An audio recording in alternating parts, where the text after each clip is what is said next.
بسم اللہ الرحمن الرحیم۔ السلام علیکم ورحمۃ اللہ۔ عمران خان کی رہائی کے لیے ڈونلڈ ٹرمپ نے جو عملی طور پر اقدامات ہیں وہ شروع کر دیے ہیں۔ پریکٹیکلی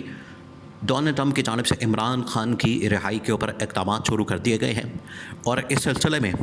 دو تین بڑے سٹیپس لیے گئے ہیں، دو تین بڑے سٹیپس، اور وہ واضح طور پر نظر آ رہا ہے کہ پاکستان کے اوپر اس حوالے سے پریشر ڈالا جا رہا ہے، پاکستان کے اوپر اس حوالے سے پریشر بلڈ اپ کیا جا رہا ہے، آہستہ آہستہ اس کو بڑھایا جا رہا ہے۔ اس کے بعد پاکستان اگر پاکستان اپنے حالات کو بہتر نہیں کرتا، اگر پاکستان عمران خان کو رہا نہیں کرتا، پولیٹیکل وکٹمائزیشن کو ختم نہیں کرتا، تو پھر اس کے بعد اتنی پابندیاں لگ جانی ہیں اور اتنا پریشر آ جانا ہے کہ پاکستان کے پاس پھر آپشن ختم ہو جانے ہیں۔ ڈونلڈ ٹرمپ کی جانب سے پہلے پابندیاں لگائی گئی ہیں، پابندیاں لگانے کے بعد محمد بن سلمان کے ذریعے سے اور اب یو اے ای کے صدر شیخ زید ال نہیان کے ذریعے سے پاکستان کو آگاہ کرنے کے لیے شیخ زید سے رابطہ کیا گیا ہے۔ ڈونلڈ ٹرمپ نے براہ راست آج پہلی مرتبہ، جب سے ڈونلڈ ٹرمپ نے چارج سنبھالا ہے، جب سے اس نے انتخابات جیتے ہیں، انتخابات جیتنے کے بعد، چارج سنبھالنے کے بعد، ڈونلڈ ٹرمپ نے پہلی مرتبہ شیخ زید ال نہیان یو اے ای کے صدر کے ساتھ رابطہ کیا ہے، اور ڈونلڈ ٹرمپ کی جانب سے مختلف ممالک کے سربراہان سے رابطہ کیا گیا، کبھی روس کے صدر کے ساتھ رابطہ، کبھی یوکرین کے صدر کے ساتھ رابطہ، کبھی محمد بن سلمان کے ساتھ رابطہ، اور اس طرح سے مختلف عالمی طاقتوں کے سربراہان کے ساتھ رابطہ۔ اس میں شہباز شریف کی جانب سے پاکستان میں بڑی کوشش کی گئی، ان کی جانب سے اس حوالے سے بڑی بھاگ دوڑ کی گئی، بڑی لابنگ کی گئی، انہوں نے بڑی پی آر بلڈ اپ کرنے کی کوشش کی، اس حوالے سے بڑی ان لوگوں نے وہاں پر کمپنیاں ہائر کی، ان کے ذریعے سے انہوں نے پی آر بلڈ اپ کرنے کی کوشش کی، اور کسی طرح سے ٹرمپ ایڈمنسٹریشن میں گھسنے کی کوشش کی، ایکسیس حاصل کرنے کی کوشش کی، اور وہاں سے پاکستان کے لیے کوئی نہ کوئی انویٹیشن حاصل کرنے کی کوشش کی کہ ہمیں کوئی دعوت نامہ مل جائے، ہمیں وہاں سے کوئی دعوت نامہ آ جائے، ہمیں وہاں سے کوئی پاکستان کے لیے شہباز شریف کو تقریب کے اندر بلا لیا جائے، حلف برداری کے اندر بلا دیا جائے۔ اس طرح کی ان لوگوں نے بڑی کوششیں کر کے دیکھ لیں، لیکن اس کا نتیجہ بالکل صفر نکلا، بالکل صفر نکلا۔ الٹا یہ ہوا ہے کہ اب اس حکومت کی وجہ سے پاکستان کے اوپر پابندیاں لگنے جا رہی ہیں، پاکستان کے اوپر پہلی جو پابندیوں کا فیز ہے وہ تو آ گیا ہے، اور پابندیوں کی جو پہلی اس وقت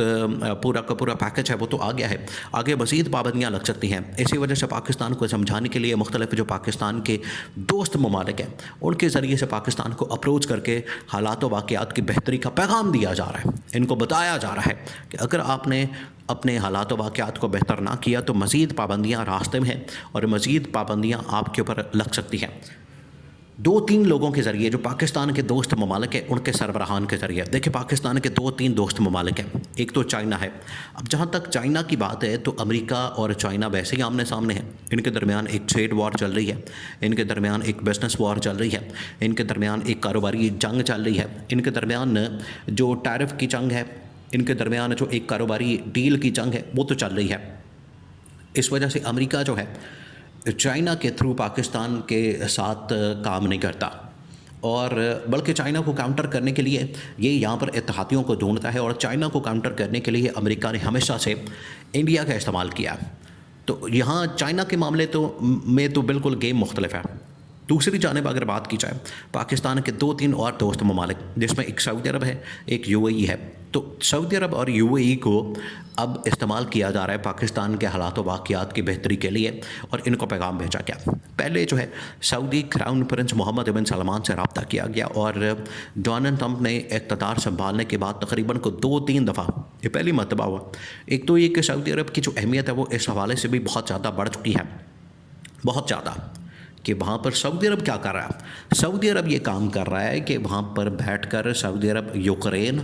اور روس کے درمیان تعلقات کو بہتر کروا رہا ہے، ان کے درمیان جنگ بندی کروا رہا ہے، ان کے درمیان ایک رول پلے کر رہا ہے۔ تو امریکہ کے کہنے کے اوپر سعودی عرب تو براہ راست اس وقت روس اور یوکرین کے درمیان صلح کروا رہا ہے، اور یہ وہ مشن ہے محمد بن سلمان کو جو ملا ہے، یہ عمران خان کے نقش قدم پر چل رہی ہے۔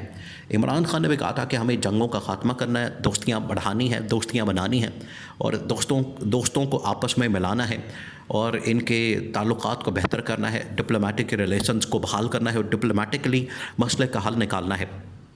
یہ ہمیشہ عمران خان کی جانب سے کہا گیا، اور آج محمد بن سلمان نے بالکل اسی کے اوپر عمل درآمد کرتے ہوئے، اسی نقش قدم کے اوپر چلتے ہوئے محمد بن سلمان کی جانب سے روس اور یوکرین کے درمیان جو تعلقات کی بحالی اور اس میں امریکہ کو بھی شامل کر لیا گیا، سعودی رائل پیلس کے اندر، سعودی شاہی محل کے اندر ملاقاتوں کا اہتمام کیا گیا۔ تو اس والے سے سعودی عرب نے تو بڑا زبردست کردار ادا کیا، اور امریکہ اس کا بڑا معترف ہے، امریکہ اس کی بڑی تعریف کرتا ہے، امریکہ زبردست اس کو کہتا ہے کہ یہ بڑا زبردست محمد بن سلمان نے کام کیا۔ انہوں نے پھر پاکستان کے حوالے سے بھی پیغام دیا کہ پاکستان کے اندر یہ کیا چل رہا ہے، پاکستان کے اندر پاکستان کی اسٹیبلشمنٹ کیا کر رہی ہے، پاکستان کی گورنمنٹ کیا کر رہی ہے، اور محمد بن سلمان کو یہ بھی کہا گیا کہ پاکستان کے معاملے کے اندر بھی آپ کوئی کردار ادا کریں، ان کے درمیان کوئی صلح صفائی کروا دیں۔ یہ جو اس وقت لڑائی جھگڑے وہاں پر تو تکرار چلتی ہے، وہاں پر چپکلش ہے پاکستان کے اندر، جو اس وقت عدم استحکام کی صورتحال ہے، اس میں بھی بہتری لائیں۔ اب ٹرمپ کی جانب سے یو اے ای کے صدر شیخ زاید ال نہیان سے رابطہ کیا گیا، اور رابطہ کرنے کا مقصد وہی ہے۔ دیکھیں، دو ایسی شخصیات ہیں جن کے پاس پاکستان میں بھاگا جاتا ہے، جب بھی پاکستان کو کرائسس اور مشکلات کا سامنا کرنا پڑتا ہے، اس میں ایک محمد بن سلمان کے پاس، اور ابھی یو اے ای کے صدر شیخ زاید ال نہیان کے ساتھ۔ یہ مہینے کے اندر انہوں نے سعودی عرب کا بھی دورہ کیا اور یو اے ای کا بھی دورہ کیا، اور وہاں پر جا کے ان کے سربراہان سے ملاقاتیں کی، اور ایک ہی ان کے سامنے جا کے فرمائش اور اپیل کی جاتی ہے، ڈیمانڈ رکھی جاتی ہے کہ آپ ہمارے لیے کوئی راستہ نکالیں، امداد وغیرہ کریں، ہمیں کوئی انویسٹمنٹ دیں، ہمیں وہاں پر کوئی سرمایہ کاری کریں۔ تو ان کی جانب سے کہا جاتا ہے کہ سرمایہ کاری تو سوال ہی پیدا نہیں ہوتا کہ آپ کے ملک کے اندر کی جائے۔ امداد کی جہاں تک بات ہے تو امداد کر کر کے آپ کی ہم تھک چکے ہیں، آپ کی اتنی امداد ہو چکی ہے کہ اب ہم تھک چکے ہیں۔ اینڈ میں بچتا ہے زکوٰۃ فطرانہ وغیرہ، وہ اگر آپ نے لینا ہے تو لے لیں۔ یہاں تک حالت ہو چکی ہے، یہ پاکستان نے اپنی حیثیت کو یہاں تک کھو دیا ہے۔ پاکستان کی حیثیت اور پاکستان کا سٹیٹس یہ ہو چکا ہے کہ اب سعودی عرب اور یو اے ای پاکستان کو زکوٰۃ اور فطرانہ آفر کرتے ہیں۔ تو اس وجہ سے ڈونلڈ ٹرمپ نے ایک تو یو اے ای کے صدر کے ساتھ عرب ممالک کے حوالے سے، فلسطین کے حوالے سے، اسرائیل کے حوالے سے، پھر افغانستان کے معاملے کے اوپر اور پاکستان کے معاملے کے اوپر جو ہے ڈونلڈ ٹرمپ نے یو اے ای کے صدر شیخ زاید ال نہیان کے ساتھ بات چیت کی، ٹیلی فونک گفتگو کی ہے، اور اس کے اندر واضح طور پر بتا دیا ہے کہ عرب ممالک کے اندر اور افغانستان کے اندر ہم امن و امان چاہتے ہیں، اور پاکستان کا جو کردار ہے اس حوالے سے وہ پازیٹیو ہونا چاہیے۔ اس میں خاص طور پر جنرل عاصم کو، پاکستان کی حکومت کو کہا گیا ہے، اور ان کو یہ باور کروایا گیا ہے کہ انسٹیبلٹی پاکستان کے اندر وہ نہ یہ خطہ افورڈ کر سکتا ہے، نہ ہی عرب خطہ افورڈ کر سکتا ہے۔ اس وجہ سے پولیٹیکل وکٹمائزیشن کو ختم کریں، سیکورٹی سچویشن کو بہتر کریں، پولیٹیکل سچویشن کو بہتر کریں، اس کے نتیجے میں اکنامک سچویشن بہتر ہوگی، اور یہ جو اسٹیبلٹی ہے یہ خطے کے ساتھ ساتھ دنیا کے بھی مفاد میں ہے۔